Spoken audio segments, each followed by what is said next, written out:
One of the most amazing things happened yesterday. Something so ridiculous and something so beautifully unexpected. I went out and I jumped on my new bike actually, and I thought, as this has been a running series, it'd be nice to change things up a little bit. So instead of running or walking, I would cycle around and engage with you guys in a Q&A style video, answering some questions that were ever so kindly asked here on YouTube and on Instagram. And I rode out to a beautiful spot, as Easy would say, a hell of a spot that was hard to find. And I made a video that used up the entire storage capacity of my SD card, a full 32 gigabytes video. And I got home after recording said video. I rode a couple of kilometers on the bike, not much, but it is taper week, so shouldn't have really been doing anything, but I did it. And I got home, and on the way I made a joke about cycling past a children's school with a GoPro in my hand, wearing Crocs, and how strange that was, and how probably shouldn't be seen with the GoPro in my hand at that time. It was all really funny and probably some of the best content I've ever made. And then when I got home and realised that my GoPro hadn't recorded any audio from the entire day, it was then that, as I closed out my laptop and just stared against the black laptop screen, and I saw my reflection, and I said to myself, fuck's sake. So not the most PG intro to one of my videos, apologies for that, but I have taken this opportunity today on my easy 10k run, only 8 days out now from the Port Fairy Marathon, to address the Q&A that unfortunately didn't really go to plan yesterday. So I thought, let's just jump straight into it. We're so close to the marathon day, and it's been a little while since I've made a video on the channel concerning all things Port Fairy Marathon. So let me just briefly say that the training's gone fantastically well, much better than yesterday's recording. Anyway, over the last 3 weeks, I really loved the end of the build, clocked in some big mileage weeks. Biggest mileage week of the plan, the entire plan, was 138 kilometers, and that's my biggest mileage week by a long way before the plan started. So properly, 15 weeks of consistent running, which I can only help but think is gonna dramatically improve my marathon finishing time. So I'd like to invite you guys to engage with a giveaway that I'd like to put forward. And all I ask you guys to do to enter the giveaway is to leave a comment down below on this video. Let me know your guess for my marathon finishing time in Port Fairy next Sunday. So Sunday the 19th of February 2023. If you're watching this in 2024 or in another month in 2023, sorry to say that you've missed out on the giveaway. But if you are watching this before Feb 19th, or even in the early hours of Feb 19th, please leave me your guess for my marathon finishing time. To give you some context, I ran 2:58 in Melbourne in October before my 15 weeks of rigorous training. So I'm pretty confident that I'll be able to go under that sub 250. In fact, yeah, I'm very confident. I think I've got it in me. Whatever happens on the day is obviously up to the gods. There's a huge amount of factors that go into play before you achieve a marathon finishing time, so who knows what will happen. But yeah, leave me your guesses down below to enter the giveaway. It's going to be a surprise giveaway. The only hint that I'll give is that it will be a small something from me to you via the post. You don't have to be in Australia, be anywhere in the world. I'm happy to send you something very small from me to you. Anyway, that being said, let's jump in to the Q&A. Okay, so starting us off, we have a question from Brad on Instagram, which asks, how have I found training in South Australia, and how do I think the heat may have affected my training for the good or the worse? Now, great question, Brad, because to be honest, I'm sure that any number of people will have a different answer to this question, but in particularly, I've loved training in South Australia. Just the amount of diversity in the terrain and the, I guess, weather conditions has just been phenomenal. For example, I'm running today quite early on. It's about 7:30 a.m. and yeah, it's really quite mild, to be honest, probably only about 18 degrees. Nice bit of wind, perfect running conditions for me. Whereas yesterday on my cycle it was like 26 degrees and I could just feel my heart rate and my body temperature going through the roof, and I know that heat does really affect my performance. More than anything, just sends my heart rate through the roof. So over the last 4 months I've actually been living different locations where I am now, but it was slightly more rural, slightly warmer climate, and I have to say that I noticed a significant raise in my heart rate based on my easy zones pace wise and my harder efforts, threshold, etc. The heart rate was a lot higher. So having worked in the heat, I can only really compare it to I guess the saying, the poor man's altitude camp is, you know, training in hotter conditions, still sort of getting that impact of the altitude making your running harder, in layman's terms anyway. But I absolutely feel that by doing the majority of my training in hotter conditions will benefit me come marathon day, which next Sunday the forecast is looking pretty good. It's pretty cool for the day, to be honest. We're going to be starting at 7 a.m. and I think it's going to be about 15 degrees Celsius. And yeah, fairly overcast, so might be a bit of humidity, but not too windy, not too hot. And I think that's going to be perfect for me. So fingers crossed. On to the next question. We have a question from Gavin on Instagram, which asks, are there any workouts that I'll be taking from this plan into future workouts? Yes, Gavin, absolutely. This has been my first time working with a coach during this plan. For the last 4 months I've been working with Tony at the Tony Smith Running Club. And Tony has just blessed me with some of the most challenging but stimulating workouts that I've ever done. And a massive highlight from the plan has to be one that I completed only a couple of weeks ago. Actually, it was in my final block, and it was a 40 times 1 minute at half marathon pace with a 30-second easy float in between reps. So it was an hour of solid effort, and it was just so, I guess, rewarding ticking off those Ks or reps I should say, because quite frankly I'd completely lost track of how far I had run, distance and time wise, and it was kind of this blur of changing through the gears, really allowing my body to get to know the different paces and for it to almost be autonomous. Of course my watch was instructing me on pace and rep duration, etc., but I really did feel like it was quite an organic workout that I just loved. So that's definitely one that I'll be taking forward. But another bonus one for you guys, which I'll put on the screen, is the 14, 12, 10 minute threshold work that Tony set me a couple of times throughout this plan. And it was one that at first I was just like, there's no way I'm gonna be able to do that. But actually it became one of my favorite workouts, and I really looked forward to doing it whenever it was on the plan.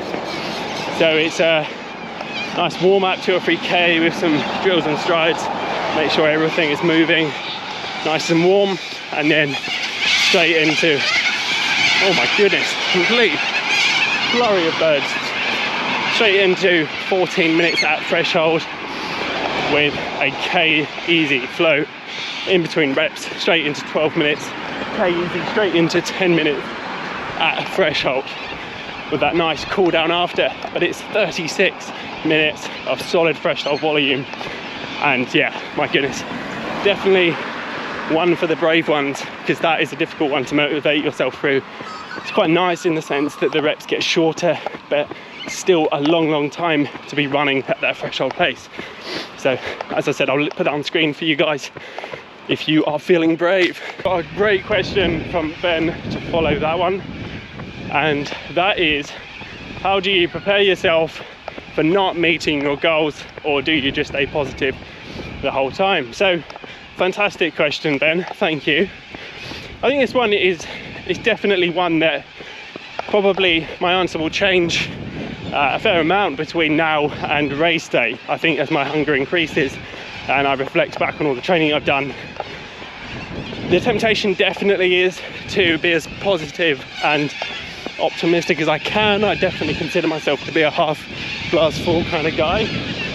However, I will say that, you know, when it comes to the marathon distance, it's so long and so many things can go amiss. And, you know, I know for myself that anxiety, nerves, frustration can all sort of course it impacts my performance, but they can definitely trigger like sort of strange, I guess, things to happen. So when I'm particularly anxious, I know that my belly just doesn't really sit right.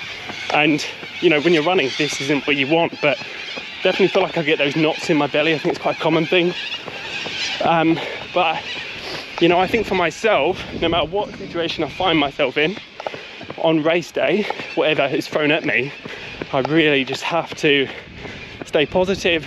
Obviously, to stay on track, I'm really motivated to meet my sub 250 goal, but I think more than anything, all I have to do is stay positive for myself. I think that negative self-talk that inevitably is going to come in when you're racing the marathon distance, I think you have to be able to, you know, confront that voice and, you know, to really pick yourself up out of rock bottom. I'm not really sure that I have the, you know, mental stamina and endurance to really, you know, push myself to a place of ruin and then pick myself back up.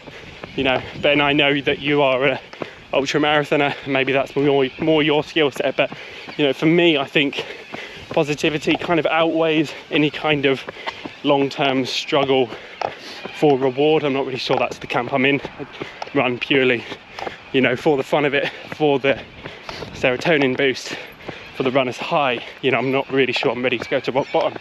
But fantastic question, and as I said, it's the answer I'm sure will change as I move through the week.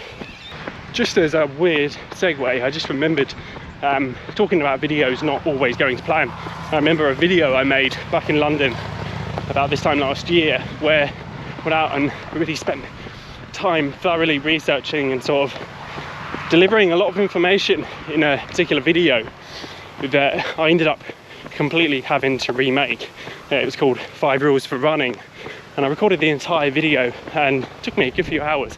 I sat down to edit it and realised that I had recorded the entire video of myself with a booger right in my nose, and it was just so annoying. And as much as I don't let the ego, you know, get in my way or take too much of control in my life, that was one that I just had to let go. It was really annoying. Anyway, back to the Q&A. On, we have a question from George on Instagram, which asks me what kit and gels will I be using in the race. Great question, George. Starting from the top, I'll be running in my Gooder, I should say, sunglasses. I'll be wearing my club vest, the Tony Smith Running Club. I'll be wearing my BOA alpaca elite shorts. They're a 1-inch split short with loads of pockets for gels. Just really like how they sit. I'll be wearing Steigen socks, just my go-to at the moment. I really love them. Probably be wearing one of the Larry colorways.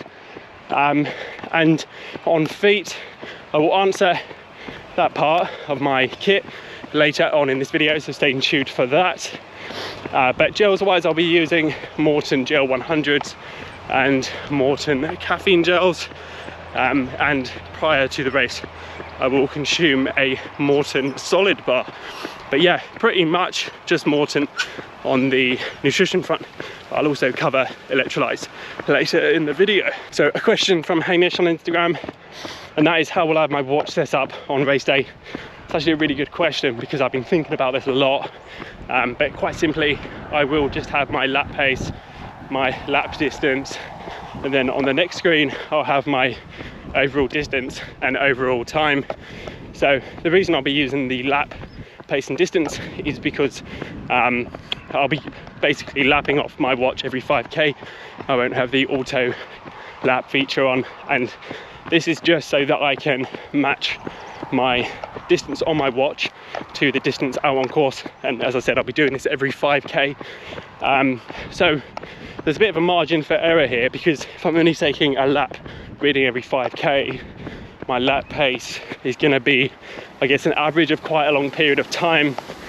However, my plan on race day is to go out conservatively, so I don't really want any Ks under 4 minutes for at least the first 5k, and then by that first 5k point where I see the distance marker out on course, I'll have my watch. At that point, marathon pace should feel like it's pretty drilled in, and then I can go from there. But I'm not going to be using the instantaneous pace because, quite frankly, I don't ever trust that.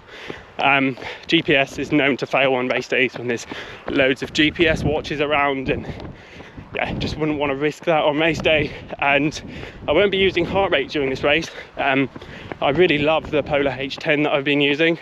It's a chest strap and it's really comfy, but you know, to be honest, chest straps aren't the most comfy things in the world. Personally, I find that Polar H10 is definitely the most comfortable that I've used, but I mean, even today it's quite cold, and what setting I usually wear my heart rate strap on is actually too small today, and my heart rate strap is actually sitting around my waist today. So it's just pretty annoying, things like that happening on race day. It's just not really worth it, and I'm not really sure that I'd want to be in my head that much, you know, focusing on heart rate whilst running a marathon.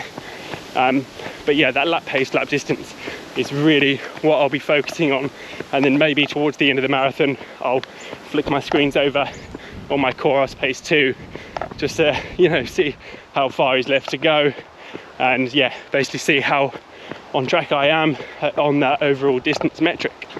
Great question, Hamish, thank you. Finally, my last question on Instagram is from Recce, and that is, do I have any interstate races planned here in Australia?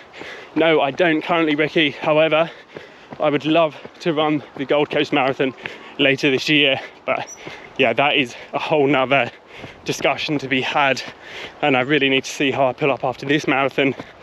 Every marathon I've done, I've had another marathon in the diary, but basically by the time that I finish that race, and yeah, as rewarding and motivating that has been, I almost feel like this time around so much work has gone into this that I think I'd rather just focus on this one and, you know, decide what I'm going to do next. Definitely we're in a bit more of a grounded headspace, shall we say. Moving on to the YouTube questions, starting off with Ryan's questions. Ryan asked me a bunch of really good questions, most of which I have already covered in this video, but there's a couple that I'd like to address. And that was there anything in this workout that I particularly hated or hated the most? And I have to say that quite fortunately I've loved pretty much every workout. Every week of the plan has just been really rewarding. Of course there's been ups and downs, but I'd probably say that, I mean, this is kind of good that this is my answer in a way, but definitely proud of the fact that the thing that I disliked wasn't the running itself. It was actually the work that I was doing that was really quite impacting my running. It was quite manual labour and quite often quite long days, and I really felt like it definitely just made it harder to pull up well from some of my runs. I'm not always sure that I gave myself the right amount of recovery. I mean, sleep is something that I've always said is one of the biggest recovery tools, if not the biggest, and quite often finishing a workout at 8 or 9 p.m. to then eat dinner and go to sleep to wake up at 5:30, it's probably not ideal. It's quite, I guess, it all seems okay on paper, but there's not really a lot of downtime. So I think if I was to go back and change one thing from the plan, it would be that I probably would have limited my, I guess, working hours. Definitely didn't need to work as much as I did, and possibly just give myself a bit more time for sort of like social interactions. Maybe just having like one day off a fortnight of running, I don't think would have affected my fitness that much, but I have had every Friday off anyway, but maybe taking like a Monday here and there would have actually really helped me mentally. But overall, I feel really blessed to have made it this far without any real mental or physical fatigue. I've carried little niggles, but I've got to say that 8 days out, my body feels perfect. 1 week into the taper, feel fantastic. So yeah, 1 week to go, and fingers crossed don't pick up any nasties between now and then. But the second question that Ryan asked was, have I looked at the course profile and decided on I guess a mental strategy? Now, it's quite an interesting question, because I found out recently that the course is actually a lapped course. So I'll be doing 2 half marathon laps, and for the most part I can see that the course is actually quite flat. So with about 180 meters of elevation gain over the course of the whole marathon, it's, you know, there's a bit of mixed terrain, but really it's going to be mixed elevation, I should say, but really it's going to be pretty flat. And I think the best approach I can take is to really separate the race into 2 halves. So that first half, I think, will be a conservative effort that will just be letting the mind, letting the body just tick over, not too much effort. And then that second half, I can remind myself that it's nothing I haven't done before, and that I can just match that second half or even run a negative split. I haven't decided just yet, but I think that is the benefit of running a lapped course, something you don't necessarily have on an out and back marathon. But yeah, that's really as far as I've got course-wise. I will cover later in the video how I will be sort of spreading my nutrition and my hydration on the course to kind of give myself a bit of a mental advantage. But yeah, I'll cover that later in the video. So I've got some great questions from Ben on YouTube here to sort of cap off the video. And the first one is, am I sticking to my original sub 250 goal? Yes, I am, Ben. That is essentially where I think my fitness is at. I would love to go for a 2:48 marathon. That'll be an average 3:59 per kilometre. I think it's about 6:25 per mile. And yeah, I'm really quite confident in achieving that. However, I will address my A, B and C goals for the marathon maybe in a week or so's time, near a race day, once I've had time to sit down with Tony, my coach, and really talk over where my fitness is at, and, you know, possibly reflect on some of my key workouts, and, you know, really give me an opportunity to see where I'm at, I guess, data wise. But yeah, sub 250 is absolutely where I think I'll be. If not this marathon, I definitely think that the next one will be around that time. It's quite funny really, because this time last year, when I was approaching my debut marathon, I was aiming for a sub 250 there, and I came in at 3 hours and 45 seconds. So that was definitely a bit of an eye-opener of how much of a challenge a sub 250 marathon would turn out to be for me. But, you know, having gained a lot of marathon training and racing experience over the 3 marathons I've run in the last year, I'm fairly confident that I'll give this one a good crack. So sub 250, I feel it's definitely on the cards. And the next question from Ben on YouTube is, how often will I be taking on gels / hydration? So through my training, as I mentioned, I found that Morton gels have worked the best for me. If you're interested in any of my gel reviews, please check out the playlist down in the description, the Port Fairy Marathon Training series, where I did a gel review of 5 or 6 different gel brands. But yeah, settled basically that Morton probably is best for me. I feel like that sits the best in my stomach and doesn't irritate me with its stickiness or anything like that. So I'll be taking on a Morton gel pretty much from the get-go. So I plan to, but as a, I guess, brief picture of the day, I plan to take on breakfast about 3 hours before the race starts. So I'll be waking up about 4 a.m. and having a bowl of muesli. That's what I've practiced with oat milk, of course, vegan. And at that point, I'm just going to eat to fill, really just have as much as I like, because it is 3 hours out. It's quite a lot of time until the race starts to digest that food. So I'm going to take that on board with some coffee, and then an hour out from the race, I'll be cracking open a Morton solid bar, and I'll be eating little chunks of that, probably quarters, every 10 minutes until the start of the race. And the thought process here is to avoid a spike in my blood glucose, you know, really trying to avoid that real boost in insulin that will, you know, impact my performance. So just a little bit small enough then with the Morton solid bar, and then as I start the race, about 20 minutes in, I'll crack open my first gel 100, and I'll just be sipping on the gel, so tiny bits here and there.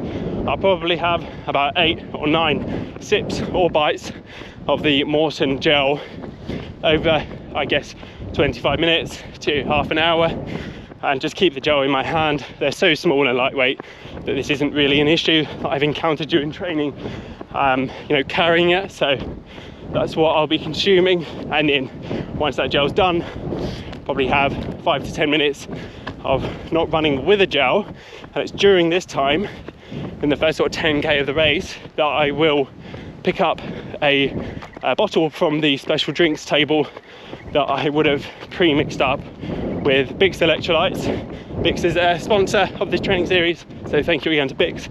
But I'll be mixing up one BIX Electrolyte tablet with about 200 mils of water, and I'll be taking this on at about 10k, just little sips, and then once that bottle is done, or I feel like I've got enough from that, then it will be time to pick up the next Morton gel, and same again, sip on that for about 25 minutes until the next one. So over the course of the marathon, I'll be taking on 5 or 6 of these Morton gels. Plan to take on 4 gel 100s and 2 caffeine gels. And regarding the electrolyte drinks, I'll be taking those on every 10k, so 10, 20, 30 over the course of the marathon. That'll be 3 BIX Electrolyte tablets.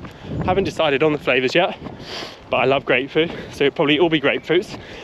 And then I'll also be taking on water, just tiny sips throughout the race, just at the water tables. I really felt like whenever I've had cramps in the past during marathons, a little sip of water usually just gets rid of that. So not sure if that's placebo, but I always feel that just keeping topped up on water, at least, you know, swishing the mouth out, I think really helps with performance, at least in my case. So yeah, that is the plan. I feel like having such a, I guess, regimented nutrition and hydration plan is advantageous for me because I've done this bit of training, I've practiced it, but I've also got something to focus on now. And I really feel like this mentally will provide a nice bit of relief, because if I can pretty much trust myself to keep my cadence up, keep my pace around that marathon goal pace, 4-minute K, I know I can trust myself to do that. All I need to think about then is nutrition, hydration, how I'm feeling. If my belly starts playing up a little bit, then there comes a decision, okay, maybe I'll limit the amount of gels I take from now on. Maybe I'll up that hydration just slightly, take more water. And, you know, if I start to develop a headache or cramps, then I know, again, need a bit more of that hydration. But I think that by focusing on breaking the marathon up into these little blocks, like, you know, 30-minute blocks of consuming a Morton gel, instead of thinking how much further there is to go in the marathon, I can just think, okay, I've only got 2 or 3 gels to go. Just focus on consuming one, a bit of hydration, and then another, and then I can quite, you know, clearly see or perceive how far is left to go just through the amount of gels I've got left. And last but not least, I have a question from Ben here that asks, will I be racing in the Nike Alphafly 2 as I originally planned? And how do I find the Alphafly 2 compared to the Alphafly 1? Now, I save this question till last because I always like talking about shoes, but I also think that it's quite an interesting topic to bring up, and that is that my answer here may be of help to some of you, but I don't want it to be taken as gospel truth, because when it comes down to it, it's such an individual preference, and I would recommend that anyone runs in carbon running shoes on marathon day. But what that carbon shoe is for you, whether it's the Hoka Carbon X or the A6 Meta Speed or the Nike Vaporfly, the Alphafly, any of these shoes are going to be great. But, you know, personally, I think you really have to run through the mill in training to see what's going to work for you. Now, I'll straight up say that the Nike Alphafly 2 for me is a fantastic training tool. I've really loved running it. It's really protected my legs from those DOMs, and I really feel confident getting those marathon pace surges in at the end of my long runs that I've had in training. a highlight for me has been the 36k long run with a few marathon pace surges in there that I did just a few weeks ago now. I did that workout in the Alphafly 2 and just felt so much confidence and power, energy. I finished the run and quite honestly just felt like I'd run like today's run, an easy 10k. Felt absolutely lovely at the end. But I will say that like a day or two after that workout, my toenails were just aching. I felt like they were all going to fall off, and just developed some really strange blisters, like in the arch of my foot, and like a weird one on my right heel. And I just sort of thought about it, and you know, I love the Alphafly 2, but that upper to me still isn't perfect. And that was my real gripe with the Alphafly 1. I do think that the Alphafly 2 is a big improvement. I think that all that ZoomX foam is fantastic. I love the shoe. I think the Alphafly 1 and 2 are fantastic. I bought them both at a discounted rate, and I kind of think that's what they're worth, probably about a third off retail price. But I have to say that for this marathon, I will be running in the trusty Nike Vaporfly 2. I just think it's a fantastic, versatile shoe. It's lightweight. There's a lot more of that ground contact feel compared to the Alphafly, and it's just something that I know I can trust. I can keep up a solid turnover, you know, that high cadence, about 190 is what I'll be aiming for throughout the whole marathon, 190 steps per minute. I'm not sure I can quite get that in the Alphafly, and at least I know that I can trust the Vaporfly to treat my feet well. I've already run 2 marathons in the shoe, and I just feel like it's a solid all-rounder. Just to really get a good effort in. My legs might be a bit beaten up at the end, but you know, I'd rather that than be at risk of finishing the marathon without a toenail, or you know, straight up just running into issues with my feet. So yeah, for me it will be the Nike Vaporfly 2 for the Port Fairy Marathon. Yeah, got a shoe that I'm really confident in. I've run some of my PBs in fact I think maybe all of them. But yeah, really excited, being only 8 days away now from the big day. And that is the end of the questions, folks. So thank you all so much for those of you who submitted. I did write some questions to myself before I got any responses, kind of thinking that maybe no one would ask any questions, and they were quite shit, to be honest. So quite happy that I didn't have to bore you guys with those made up questions. But we like to end off these videos by saying best is love, test the gov. I do believe that if we can come one-to-one with our central governor, the voice inside, we can achieve great things, or at least have a good go doing so. As mentioned earlier in the video, I'd love for you all to guess my marathon finishing time down in the comments to enter the giveaway. That's all you have to do. You don't even have to be a subscriber if you're not already, or if you don't want to, that's okay. But I'd really appreciate you all hitting that subscribe button. It does help the channel get seen by more people. But that is all for today. Thank you all dearly, and I'm sure there'll be 1 or 2 more videos before the big day. So if you'd like to send in your good luck messages, do that now, or maybe on the next video. In fact, just think of me come Sunday, Feb 19th, 2023. Just give old Scott a thought or two. Again, if you're watching this in 2024, don't bother, because it's already happened, but you know what I mean. See you in the next one, guys.